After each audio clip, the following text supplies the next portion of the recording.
Assalamualaikum warahmatullahi wabarakatuh. Halo guys, jumpa lagi di Harian M Channel. Balik lagi di kesempatan kali ini untuk bisa mereact sebuah video yang membuat kita penasaran dan menarik tentunya. Oke, buat teman-teman yang klik video ini, saya harapkan mudah-mudahan teman-teman masih dalam kondisi sehat walafiat. Satu video yang akan coba saya react kali ini adalah satu video tentang mengulas bagaimana orang-orang Malaysia tidak fasih berbahasa Melayu. Satu yang ironis sekali ketika kita menemukan eh, hal seperti ini. Tapi no problem, ini bukan terjadi di Indonesia. Dan satu ulasan dari orang Malaysia di mana mengatakan bahwasanya orang-orang Malaysia banyak yang tidak fasih berbahasa Indonesia, dan beliau memberi alasan kenapa hal ini terjadi. Oke, bagaimana ulasannya? Dan silakan teman-teman bisa nilai sendiri, bisa berkomentar sendiri ya perihal kondisi bahasa di Malaysia yang sering bersinggungan dengan bahasa Indonesia. Kenapa demikian? Karena selalu membawa namanya bahasa Indonesia, terutama penutur bahasa Indonesia dibawa ke dalam pendapatnya. Ini yang sering kita dengar para profesor Malaysia ini ya. Ya udah, kita akan coba lihat bagaimana pendapat dari orang Malaysia ini. Langsung saja ke videonya. Okey, soalan cepu masa ini ya. Kenapakah orang bukan Melayu masih tidak fasih dalam bahasa Melayu walaupun negara kita sudah merdeka lebih 60 tahun? Nah, dalam video ini saya ingin menyampaikan pandangan pribadi saya 5 sebab-sebab yang berdasarkan ada 5 sebab ya, 5 faktor ya. Dari segi sosiologi. Ini jelas berbeda di Indonesia ya. Psikologi sedikit sebanyak ya. Nah, sebab pertama, dalam penggunaan hari-hari seharian kita sebenarnya dalam negara kita berdui bahasa. Iya, memang ada banyak bahasa Inggris kan sebagai bahasa kedua, maksudnya kan, tetapi harus dibedakan ya teman-teman ya.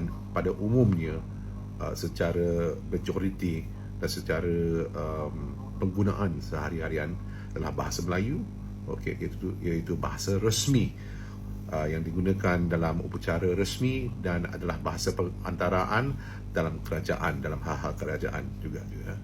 Tetapi dalam aliran swasta ni sebenarnya kita tidak boleh nafikan bahawa bahasa Inggeris adalah bahasa perantaraan. Oke, di Indonesia juga sama ya. Kalau bahasa internasional begitu ya. Ataupun perbadanan multinational, multinational corporation, dan dan bahasa Melayu jarang sekali digunakan, apalagi dalam email yang dihantar kepada rakan-rakan kerja, jarang pakai bahasa Malaysia. Gitu ya. Dalam dunia kerja saja ini sudah tidak begitu dipakai. Ada kena-mengena dengan politik, sistem politik ataupun rejim politik dalam sejarah Malaysia, khususnya rejim Datuk Tun Mahathir ya. Semasa rejim Tun Mahathir dia naik takhta dan berkuasa selama lebih kurang 3 dekad ya. 3 periode. Dekade. Pendekatan yang digunakan dekade apa periode beda ya. Ini adalah pecah belah dan dekade, jajah 30 tahun. Operandi divide and conquer yang telah digunakan untuk menang undi-undi kaum Melayu, dan ia mungkin pendekatan yang bernas dari segi politik, tapi sebenarnya dari segi perpaduan negara ia menjejas perpaduan negara. Jadi ia tidak pernah sama sekali, tidak langsung ya. Jadi akan tetapi modus operandi ini menyebabkan sentimen hanya yang sebagai alih aja ya. Itu, ya. Aling-aling. Dan ia berbunyi seperti ini ya. Orang Cina boleh balik Tongsan, orang India boleh balik India. Wow.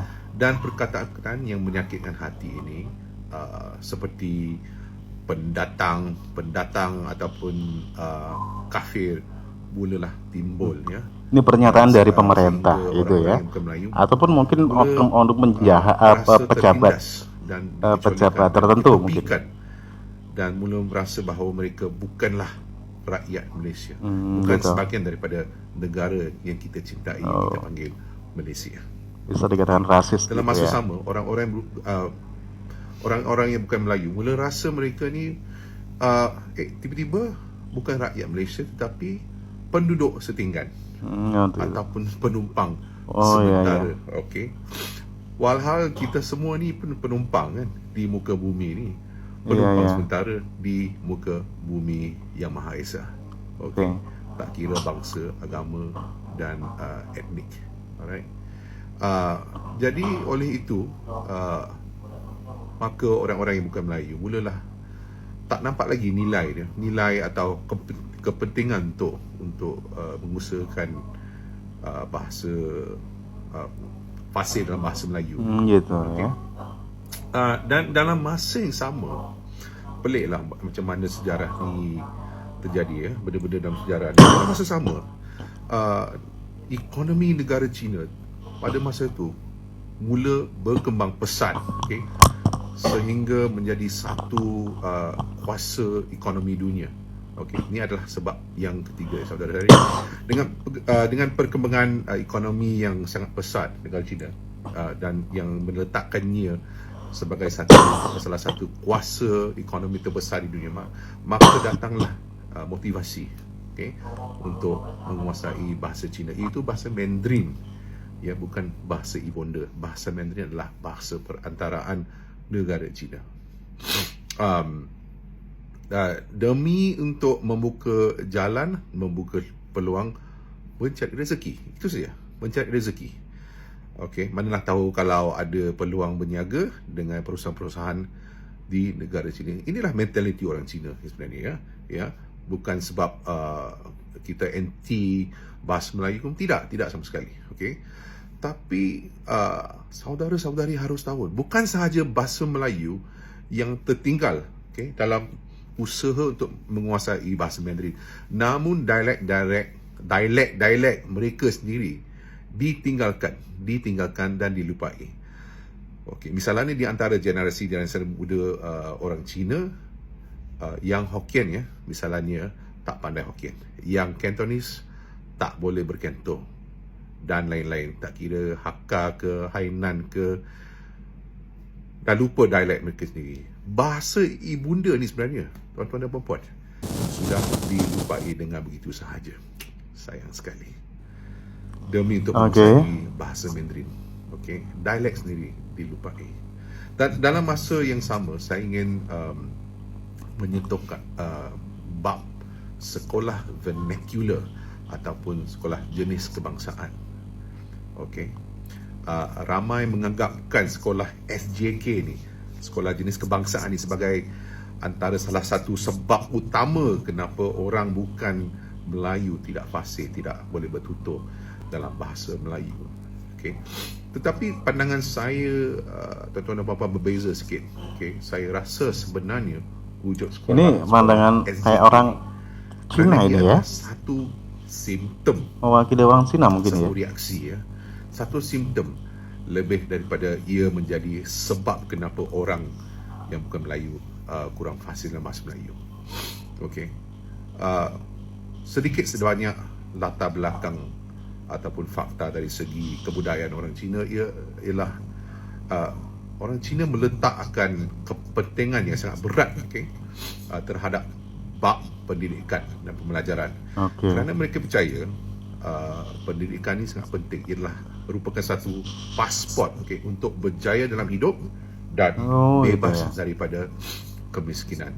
Okey. Oke, demikian tadi pendapat orang Malaysia dan tentang permasalahan bahasa Malaysia, terutama bagi para non-pribumi ataupun non-Melayu yang terjadi di Malaysia.